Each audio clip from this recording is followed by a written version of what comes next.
my name's Mary Kobenschlag, and I am the CEO and co-founder of Discover Pathways. Discover Pathways is a college planning and career launch organization.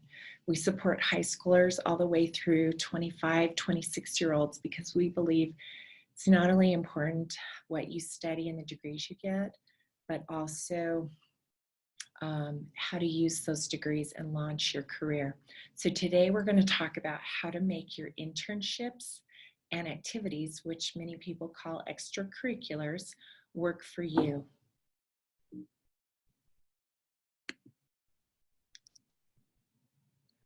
So colleges want to see the whole person. They can see your academics and other things, but we really want to make sure that you're presenting the strongest application that you can. So we're going to cover really what they're looking for, but we'll focus on the bottom two. Academics. So colleges do want to know that you're going to be able to take the course rigor that they are presenting and have the ability to excel in their coursework. So this includes the types and levels of classes you've taken in high school, so your GPA, which includes also if the college accepts ACT or SAT, those scores that you're going to turn in. So they do, mostly colleges just want to see that you've taken the course levels and types that will meet the standards that they're looking for, because they want you to get the degree and they also want you to be able to thrive in school and not drop out. The second thing that colleges look at is your essays. This is really a great way for colleges to get to know a little bit more about you, your emotional side, what you care about, and really what kind of human are you and what kind of classmate will you be to the other students on campus. And I would just encourage you, don't write essays based on what you think they're looking for. I mean, obviously you're going to follow the prompt and answer the question, but really use something that you're going to be proud of and that really shows that side of you and what you want to highlight to the colleges. That's super important. Next, they look at your extracurricular or activities. They not only want to see that you have depth, which means you've been involved in an activity for long periods of time and you've done a lot and you've grown a lot, but they also want to see breadth, meaning you've tried activities and you've got a variety of activities. And we'll talk a lot more about that in a couple minutes. Some students ask me, is it more important to show depth or breadth? Really, it's both. But if I would encourage you to do one thing, it's have some depth. The only way you can really grow or learn or have leadership or excel is when you have some depth over time with an activity. It also shows commitment level on your part to that organization, which relates or transfers to the depth you will have in college. So depth over breadth, but both are important. Internships.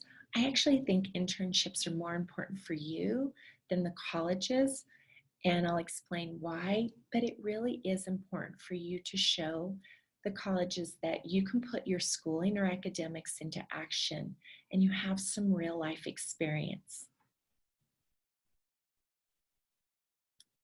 So we're going to talk about extracurricular activities. And it's really as simple as getting it down on paper. So whether you want to write it down on a scratch pad or whether you want to put it down into a Word doc, which I would recommend because you're going to transfer that into the application itself. So do it once. It's hard to do it the first time, but similar to a resume or a CV, once you get that content in, then you can use it again and again and just add to it. So spend the time now to make it good. So here's what counts. Only 9th through 12th grade, but that does include the summer before your 9th grade, because once you're done with 8th grade, you are considered a rising freshman. So if you did either an internship or you worked in a volunteer organization the summer before your 9th grade, that does count. So 9th through 12th counts. And if you're drawing a blank, ask your parents friends, and there are lists, there are great lists out there, 300 item lists that you can look down through and go, oh, I forgot I did that, and just jog your memory. So this is the format you want to follow. Who did you do it for? So you want to name the organization, the event or group, its title. Then you want to put what was your role, title, or position. And I know that sounds super formal, but you want to put the last role or title. So for instance, if you were in a sport and you were the team captain your last year, you would put varsity, tennis and team captain. Tennis is probably not a great example because you're not going to be necessarily team captain, but you know what I mean. And then you want to put the years you did it. And specifically in Common App, it will ask you whether it was freshman, sophomore, junior, senior, and you just check the boxes. So you want to include all of the years that you did it. And this is the hard part, average hours per week. This is going to be difficult if you're in a task that has your seasonal hours and then if you have off-season work. So you just count up all the time you spent at practice, training, games, tournaments during the season, and then you average it out per hours per week, and then you count up all the hours you did in off season, and then you average it out, and then you look at the two and you average them together. And what I would tell you is don't go crazy over this because it's a subjective number, but at the end of the day, you want it to be reasonable. So I always tell my students, listen, if I looked at something and I saw 40 hours a week, I would really ask you, how is that possible? Because you have school and other activities. So tell me how you got to that math. And if you can explain your math, if you needed to, then that's just what's important. So I would say put all your hours in, but it is average hours per week. Lastly, and what's most important is, what did you do? What did you accomplish? What did you learn? You only have 150 characters, not words, characters. That's about a line and 3/4. So one full line of text plus about 3/4. So just short of 2 lines that you can explain what you did. You do have an additional section where you, if it's a big activity or big extracurricular, you can document all of that. But in this field, you can only put in 150 characters. And if you have additional, you would say see additional. And then the admissions officer would know to go to that additional section and see the additional content. But I would say use that sparingly because your admissions reps are seeing a ton of applications. So you don't want to tire them out reading all your activities. So choose what's important to include in additional. So I'll give you an example. So instead of saying I participated in Senate activities, because they already know you worked in the Senate if you put it in the organization above, instead say something like, I improved my delegation skills by leading classmates, assigning tasks, and ensuring completion. That way they know, because of the role above, you had a leadership position. They know you have good communication skills. They know you have good project management skills, and they know you can get the job done because you completed the task. So you can see there's a lot of content in just those 2 lines about it, what you did, what you learned, and what you accomplished. So if you want more information, I would highly encourage you go out on the internet and search for Ethan Sawyer College Essay Guide. We use his materials extensively. They are amazing. We don't work for him, but we just advocate wherever we can. He's got a lot of great free content out there. So please utilize his resources. So I'm just including 9 tips how to write the Common Application Activities list. So Common App is a very widely used application system that you'll apply to many colleges using. And then within it, it allows you to document your extracurricular or activities. So you are probably going to apply to some schools utilizing the Common App. Even if you don't, you'll still follow this format. So you're going to want to state the role, and you don't want to waste the characters, as I just said, 150 characters in that box. You want to emphasize tangible, measurable results. This is super important. So for instance, if you did a food drive for a volunteer organization, a food bank, you want to talk about, is there an amount of food? Is there an amount of money you raised? Is there a number of students you participated with? So you want to show the impact or results you had. If you, for instance, competed in FBLA, which is Future Business Leaders of America, it's a high school activity group, and you went to state and placed third, you'd want to put you went to state because it shows that you reached that level of excellence. You placed third or first, it shows, and that you were a part of a team. So all of that emphasizes the results of what you did with that activity. You want to use action words or verbs, and there are tons of lists out there. Did you delegate? Did you lead? Did you consolidate? Did you officiate? There's great words that have big meaning by you using them.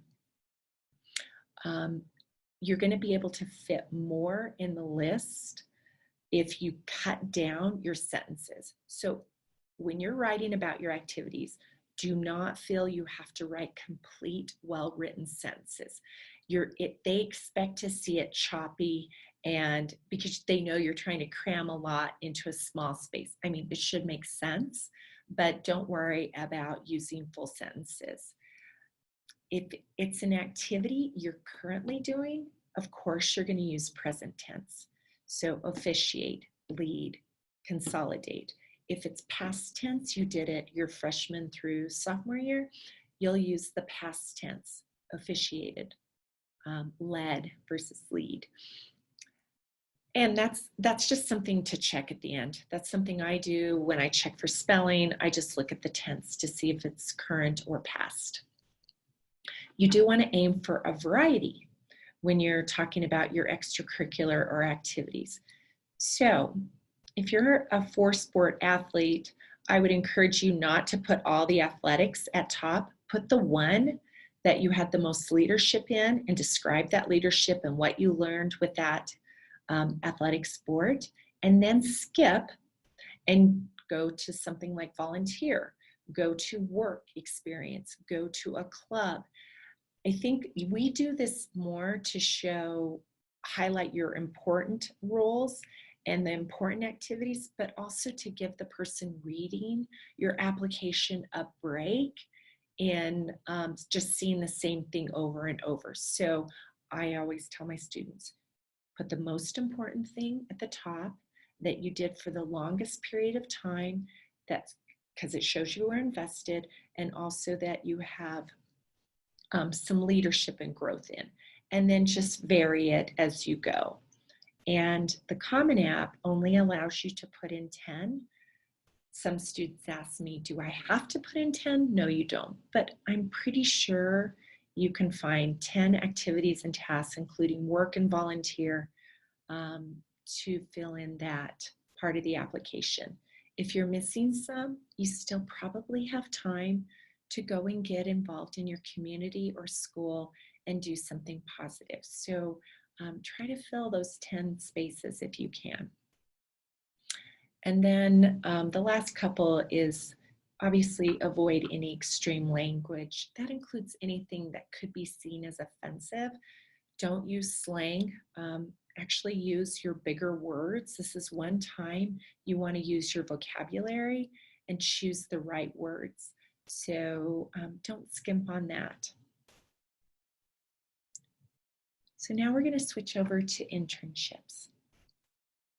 Internships are often confused with co-ops, and even though they can be used interchangeably, Co-ops normally are full-time and they're paid and they can continue over time, whereas internships have a tendency to be either unpaid, although they can be paid, they're not full-time and they're for you to get experience more on a one-time basis. So you can do a spring internship, a summer internship, and here's why they are so, so very important.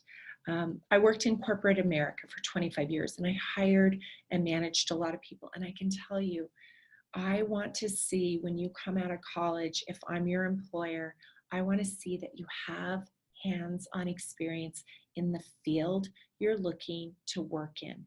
Super, super, super important. So here's why it's important to you too. It exposes you to the industry or sector you're interested in.